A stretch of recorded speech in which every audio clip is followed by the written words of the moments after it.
So you're saying like there are kids, young adults now, your age, and they were having so many things come along that were trying to lead them to some sort of purpose or hope or identity in their lives. But do you think that something changed? Like, because obviously now more are coming to Christ. Yeah. Do you think that's coming from like they found those things to be something missing or something empty? Yeah, I was in high school starting in 2020. So that was a very interesting time in and of itself of what was happening in the world.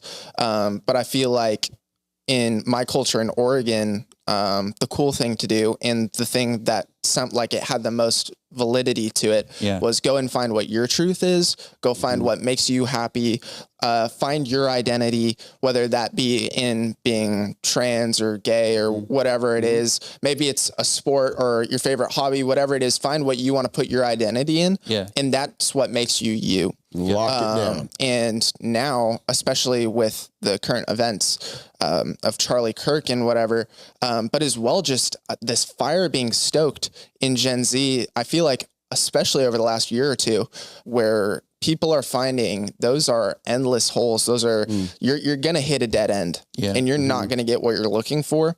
And you're probably going to feel more empty than you did before trying to go down those routes. And many people are finding, oh, wow, Jesus, there's something different. There's something different about the people who know Jesus. There's something different about going to churches who have Jesus in them. Wow. Your life is completely different when you do follow Jesus. Yeah. I almost liken it to like a diet of like a gas station diet. If you tried to survive off of ho-hos and cupcakes and things, you could live for a bit, but the toll it takes on your body from not actually getting real nutrition.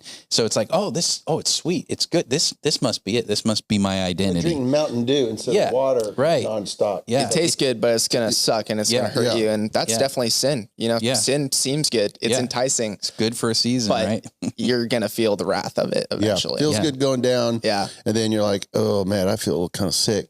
Hey, so I kind of had this image that came to my mind. Like, you guys were told to reach for that, silver star in the sky, and you reached up there. Eventually you got there and you were able to put your hand on it, and you found out it was made out of aluminum foil. Yeah. You were tricked, you were duped. Yeah. And I love what you said. I love that young people are going to church, especially young men returning to church. And I'm pro-church, but I think church is really just more of a litmus test of what's already happening in your generation. So we actually have a chart. We're going to show that on the screen right now. And while you're looking at it, we'll talk. But this chart basically shows the progression of young men your age that are returning to church over the years, and how it is just skyrocketing year over year, which is insane, because it was the story back in the day was the least likely generation to go to church. 100 men between 18 to about 35 years old. Flipped the script. Yeah. So you had something you wanted to say too. Listen to this, guys, as you check this out. For decades, women have been the majority in church attendees, but now over 20% of men aged 20 to 24 attend church regularly, nearly double the 12% of their female peers, according to the Bible Society.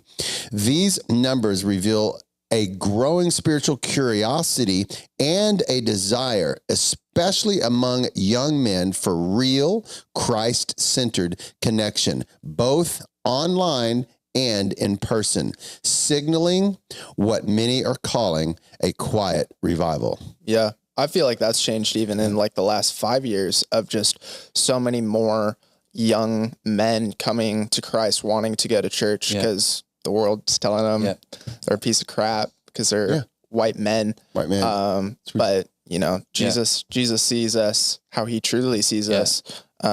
Super good. That's a much better place to be for sure. Wow. So So I from the talking to thousands, I've said this before, and I'll say it again, talking to thousands and thousands of men, and especially young men. When I had my band, I was touring the world doing nightclub evangelism, set knee to knee, just talking to young men all across the world. And the one thing that rose to the top is young men know that they are made for more. Yeah. And we stand for that at Stand Up Dude. We're here to remind them, yes, you are made for more. We don't have to tell them. They already know. And it sounds like you guys have been boiling in this, and now it's coming to the top. Yeah. You do know you're made for more. You don't believe the emasculating lies and the propaganda of the news and just the chatter out there, that just because, as you said, just because you're a male, especially a white male, that you are toxic just from the get-go. Right. It's untrue. It would be true if you weren't doing what you do in love. And that's the bottom line. And what's happening is you're finding that your love of Jesus is coming out, and it's real. It's not the artificial aluminum foil, star in the sky.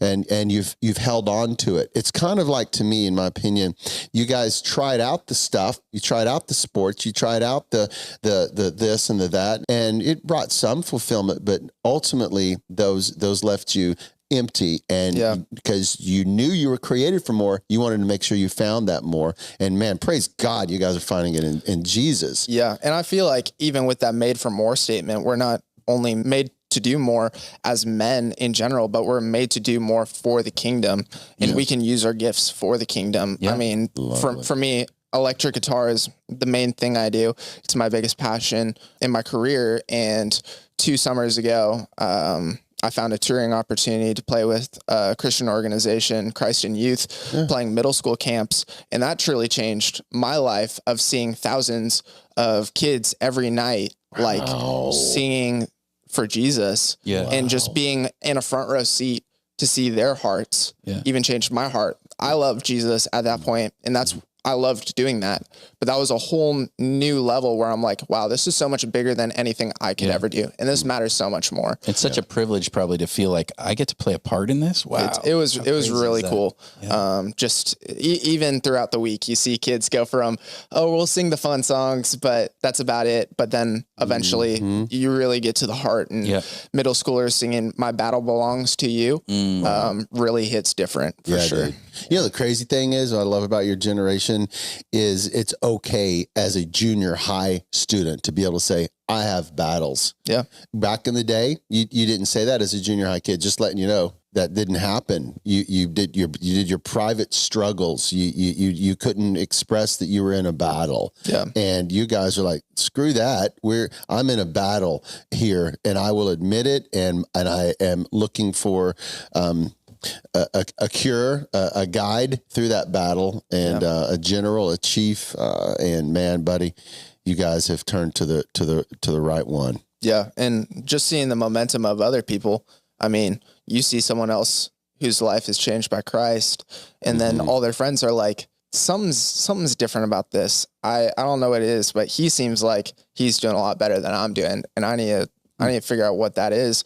And I'm so thankful for young adults groups and things we've got going in our generation, to where you can show up on a Tuesday night and just encounter Jesus in such a powerful way, with so many other young adults absolutely on fire for Christ. I mean, that's just a hot pot of coals ready to just get ripped and roaring. Nice. Even more so, I feel like, than some Sunday services. I mean, just the group of honest heart ready to receive Jesus is inspiring for people who have never seen Jesus before as well. Yeah, definitely.